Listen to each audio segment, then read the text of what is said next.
अब आती है 5वें और 6ठे एपिसोड की बारी। एपिसोड की शुरुआत होती है सेक्रेटरी जी से, जो सुबह सुबह अपने कपड़े धोने में बिजी थे कि तभी उनकी नजर पड़ती है एक बूढ़े आदमी पर, जो एक ऑटो से फुलेरा के बाहर उतरता है। ऑटो वाला उसे गांव के अंदर ले जाने से मना कर देता है। कहता है, यहाँ तो हर रोज गोलियां चलती रहती है भाई, मैं नहीं जाऊंगा। वो बूढ़ा आदमी और कोई नहीं बल्कि मंजू देवी के पिताजी होते हैं, मतलब रिंकी के नाना जी। सेक्रेटरी जी तुरंत समझ जाते हैं और उनसे कहते हैं कि अभी मंजू देवी और प्रधान जी तो इलेक्शन कैंपेन में गए हुए हैं, मैं आपको घर छोड़ देता हूँ। नाना जी बाइक पे बैठने से इनकार कर देते हैं, उन्हें भरोसा ही नहीं था। तभी सेक्रेटरी जी उनके लिए एक साइकिल का जुगाड़ करते हैं और दोनों पैदल पैदल निकल पड़ते हैं। रास्ते में नाना जी सेक्रेटरी जी से काफी बात करते हैं। वो कहते हैं कि सच्चा सचिव इम्पार्शियल होना चाहिए, और ये सुनकर सचिव जी खुश हो जाते हैं। उधर गाँव में इलेक्शन कैंपेन चल रहा होता है। दोनों पार्टीज, प्रधान जी की टीम जिसका सिंबल होता है लौकी और बनराकस की टीम जिसका सिंबल होता है कुकर, आपस में टकरा जाती है। पब्लिक के सामने क्रांति देवी खुशबू पर इल्जाम लगाती है कि उसका और प्रहलाद चाचा का कुछ रिश्ता है और उन्होंने प्रहलाद चाचा के पैसे अपने घर में छुपा लिए हैं। ये सुनकर खुशबू इमोशनल हो जाती है, क्योंकि वो प्रहलाद चाचा को पिता समान मानती है। प्रहलाद चाचा भी दिल से दुखी हो जाते हैं। विकास अपनी गलती समझकर वो 6 लाख रुपए प्रहलाद चाचा को वापस कर देता है। वो कहता है, जमीन भी आपके नाम कर देंगे। फिर भूषण अपनी पार्टी का प्रमोशन कर रहा होता है और प्रेशर कुकर में लौकी पका रहा होता है। कह रहा होता है, ये कुकर सिर्फ एक सीटी में लौकी पका देगी। सचिव जी पास से निकल रहे होते हैं और कुकर फट जाता है। भूषण की हालत खराब हो जाती है। लोग मजाक बनाने लगते हैं कि लौकी ने तो कुकर ही फाड़ दिया। रात में सब टेंशन में होते हैं क्रांति देवी की एक्यूजेशन के बाद, लेकिन जब ये प्रेशर कुकर का सीन सुनते हैं तो सब जोर जोर से हंसने लगते हैं। अगली सुबह प्रधान जी गांव टूर पे जाते हैं। देखते हैं कि हर जगह सिर्फ भूषण के पोस्टर लगे हैं, उनके कोई भी पोस्टर नहीं। तभी उनका सामना एक आलू वालों से होता है, जो सबको फ्री में आलू बांट रहा होता है। जब वो पूछते हैं तो पता चलता है भूषण ने उसे खरीद लिया है। फिर प्रधान जी के पास एक कॉल आता है सांसद साहब का। वो कहते हैं आज ही मिलना है। प्रधान जी टेंशन में पड़ जाते हैं कि ये मीटिंग उनके फेवर में होगी या फिर कोई सेक्रीफाइस की डिमांड करी जाएगी। प्रधान जी एमपी के घर पहुंचते हैं। उनके मन में टेंशन होता है, लेकिन एमपी जी तो किसी और ही मूड में होते हैं। वो उनको बोलते हैं कि विधायक तो बहुत गंदा आदमी था, उसे तो निकाल दिया गया पार्टी से भी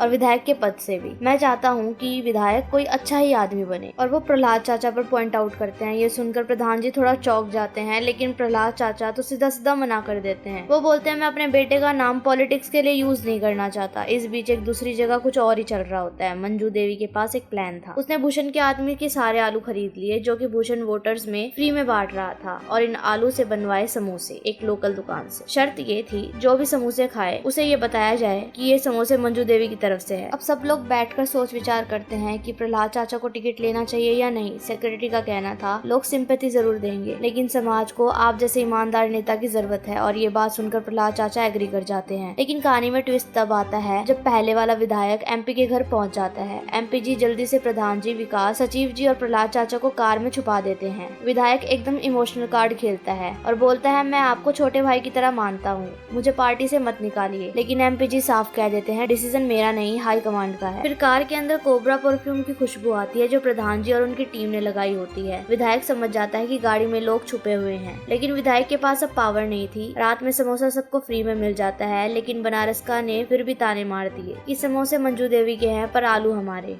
वापस आकर प्रधान जी को एक और शौक लगता है। उनके टीम को डाउट होता है कि जो गोली उन पे चली थी वो शायद विधायक ने नहीं बल्कि एमपी ने चलवाई थी, ताकि विधायक को हटाकर प्रहलाद चाचा को ऊपर लाया जा सके। प्रहलाद चाचा बोलते हैं, अगर ऐसा किया है तो गलत है, लेकिन प्रधान जी कहते हैं, अगर इससे हमारा भला हो रहा है तो मुझे गोली लगने का कोई गम नहीं। अब हम अगली दोपहर में सचिव जी को अपने रूम में पढ़ाई करते हुए देखते हैं। तभी विकास आता है और कहता है, चलिए ना, आज प्रधान जी का आखिरी भाषण है। सचिव जी बोलता है, यार कितनी बार सुनेंगे, जो वोट देना चाहेगा वो तो देगा ही। लेकिन तभी एंट्री होती है रिंकी की, और जैसे ही वो बुलाती है सचिव जी का नो सीधा यस में बदल जाता है। तीनों चलते हैं भाषण सुनने। प्रधान जी अपने भाषण में इमोशनल टोन में कहते हैं, फूल था ये फुलेरा, सब तोड़ रहे थे, कुछ लोग मसल रहे थे, लेकिन अब इस फूल की रक्षा के लिए कांटे आ गए हैं। बैकग्राउंड में भूषण और क्रांति देवी भी अपने भाषण से लोगों का दिमाग घुमाने की पूरी कोशिश कर रहे होते हैं। तभी एकदम से गाँव का ट्रांसफार्मर ब्लास्ट हो जाता है, पूरी बिजली चली जाती है। भूषण को तुरंत याद आता है कि पिछली बार एक हफ्ते तक लाइट नहीं आई थी और अब तो इलेक्शन सिर पर है। तो वो प्लान बनाता है कि इस बार पूरा फायदा उठाया जाए। मंजू देवी चाहती है कि तुरंत लाइट ठीक हो जाए, वरना इलेक्शन पर असर पड़ेगा। इसलिए वो सचिव जी को बोलती है कि जल्दी से मिस्त्री को ले आओ। सचिव जी विकास और प्रहलाद चाचा के साथ निकलते हैं और मिस्त्री को ढूंढने के लिए शहर पहुंचते हैं, लेकिन मिस्त्री उनका वेट नहीं कर रहा था। वो बोलता है, मैं अब घर जा रहा हूँ, सिर्फ 3 दिन मिले हैं बीवी के साथ रहने के लिए, कल मेरे गाँव जबलपुर आ जाना। लेकिन मेन प्रॉब्लम ये है कि जबलपुर जाने के लिए उन्हें फकौली बाजार क्रॉस करना पड़ेगा, जो कि पुराने विधायक का एरिया है जहाँ उनकी दुश्मनी है। गाँव में बिजली बिजली नहीं थी और बिल्लू नाम का एक छोटा बच्चा रात में लैंप के नीचे पड़ता दिखाई देता है। इमरजेंसी लाइट भी डेड थी। सचिव जी उसे ले जाकर सोलर लैंप के नीचे बैठाते हैं। तभी एंट्री होती है बनारस का की गैंग की। 2 जनरेटर लेकर आते हैं और पूरे गाँव में हेलोजन लाइट लगा देते हैं। फुलेरा एकदम जगमग हो उठता है। ये सब देखकर प्रधान जी भी डिसाइड करते हैं हम भी शहर से 4 जनरेटर लाएंगे, 2 पूर्व में 2 पश्चिम में। भूषण शॉक्ड रह जाता है कि प्रधान जी उससे 1 कदम नहीं 2 कदम आगे निकले। पर भूषण ताना मार देता है कि आप जबलपुर नहीं जा रहे क्योंकि आपको फकौली से डर लगता है। प्रधान जी का ईगो हर्ट हो जाता है। अब वो डिसाइड कर लेता है कि हमें जाना ही पड़ेगा और मिस्त्री को लेकर ही आना पड़ेगा। अब वो लोग जबलपुर की तरफ निकल जाते हैं। बीच में मिलता है छुत्तन, पुराने एमएलए का आदमी, जो गाली गलौज और चीप कमेंट करता है। फिर बाद में मिस्त्री भी नखरे दिखाने लगता है और बोलता है कि मैं ट्रिपल राइडिंग नहीं करूंगा। फिर बाद में सब लोग फुलेरा वापस आ जाते हैं। भूषण मौका नहीं छोड़ता और सबके सामने बोलता है देखिए प्रधान जी मिस्त्री को नहीं ला पाए, अब तो हमें ही लाना पड़ेगा। और सच में भूषण मिस्त्री ले आता है ट्रांसफार्मर ठीक करने के लिए। अगले दिन इलेक्शन का दिन था। वोट पड़ रहे थे, भीड़ थी। डीएम मैडम भी आई थी। इस बार पिछली बार से ज्यादा वोट पड़ चुके थे। दूसरी तरफ सचिव जी के कैट एग्जाम का रिजल्ट भी आने वाला था। वो रिंकी को कॉल करता है और कहता है मुझसे रिजल्ट चेक नहीं होगा, तुम ही देख लो। रिंकी चेक करती है और रिजल्ट आता है 97.5%। सचिव जी की खुशी का ठिकाना ही नहीं होता। रिंकी और सचिव के बीच की बॉन्डिंग बढ़ती जा रही थी, लेकिन दोनों के बीच अभी भी वो ऑफिशियली लव एंगल का मोमेंट नहीं आया। रात को प्रधान जी लड्डू बनवाते हैं, सिर्फ 25 किलो, जबकि पिछली बार 50 किलो बनवाए थे। कॉन्फिडेंस कम था। वहीं भूषण ने 50 किलो लड्डू बनवाए थे। पूरा यकीन था अपनी जीत पर। रिंकी एक शॉप से कचौड़ी खरीद रही होती है, सिर्फ 2 बची थी, वो भी ठंडी। तभी एमएलए की बेटी आ जाती है और दोनों के बीच कचौड़ी वॉर स्टार्ट हो जाती है। कचौड़ी वाला कंफ्यूज हो जाता है कि वो किसको दे। तब दोनों कॉल करते हैं। रिंकी प्रधान जी को कॉल करती है और चांदनी अपने विधायक पापा को। प्रधान जी जा नहीं सकते तो वो सचिव जी को भेजने का डिसीजन लेते हैं। दूसरी तरफ विधायक अपने आदमी छुटकन को भेजते हैं, जो पहले भी सचिव जी को मार चुका है। छुटकन फिर से बदतमीजी करता है, पुरानी मार का जिक्र करता है, पर इस बार सचिव जी चुप नहीं रहते और कहते हैं असली मर्द केस नहीं करता, सामने से निपटा लेता है। फिर सचिव जी और रिंकी के बीच में कुछ रोमांटिक सीन आते हैं, जैसे वो मफलर ठीक कर रहा था। अगला दिन इलेक्शन का होता है। टेंशन चरम पे होता है। सब लोग घबराए हुए होते हैं। इस बार पुलिस भी बुलाई गई थी। दूसरी तरफ भूषण, जो कॉन्फिडेंट है अपनी जीत को लेकर, फॉर्मर विधायक के पास जाता है आशीर्वाद लेने। वादा करता है अगर जीत गया तो उसका प्यारा घोड़ा सितारा वापस लाएगा। इलेक्शन रिजल्ट डिक्लेयर होने वाला होता है तो पहले फोन आता है विनोद के पास, वो भी भूषण का। वो बोलता है हम जीत गए 73 वोट से। सब कुछ ठंडा पड़ जाता है। प्रधान जी, प्रहलाद चाचा, विकास, सबके चेहरे उतर जाते हैं। हार का दर्द क्लियर दिख रहा था। भूषण और क्रांति देवी रैली निकालते हैं। घर घर जश्न हो रहा था, पर प्रधान जी अपने घर में लड्डू के बर्तन तोड़ने लगते हैं। उनका दर्द बाहर आ चुका था। वो कहते हैं बस 10-12 घरों ने ही साथ नहीं दिया। मंजू देवी भी कहती है आप थोड़ा और अच्छे से काम करते तो शायद हारते नहीं। इस वक्त पे ये सुनकर प्रधान जी और भी ज्यादा टूट जाते हैं। अगली सुबह पंचायत ऑफिस में मंजू देवी के नाम हटाकर क्रांति देवी लिख दिया जाता है। भूषण और क्रांति ऑफिस आते हैं और नई कुर्सियों पर बैठते हैं। भूषण मजाक में सचिव जी से कहता है नाम मिटवाना है क्या? नहीं नहीं, आप तो यहीं रहिए, अभी तो मजा आएगा। और अंदर जाते हुए क्रांति देवी कहती है तो क्या हम अभिषेक सर को ऑफिस से निकाल सकते हैं? ये सुनते ही स्क्रीन ब्लैक हो जाती है। तो दोस्तों यहाँ पर पंचायत सीजन 4 कंप्लीट होता है। अगर आपको ये स्टोरी टेलिंग पसंद आई तो चैनल को सब्सक्राइब करना ना भूलें। वीडियो को भी लाइक करके जाना और अपने रिव्यूज कमेंट सेक्शन में जरूर डाल के जाना। Bye bye.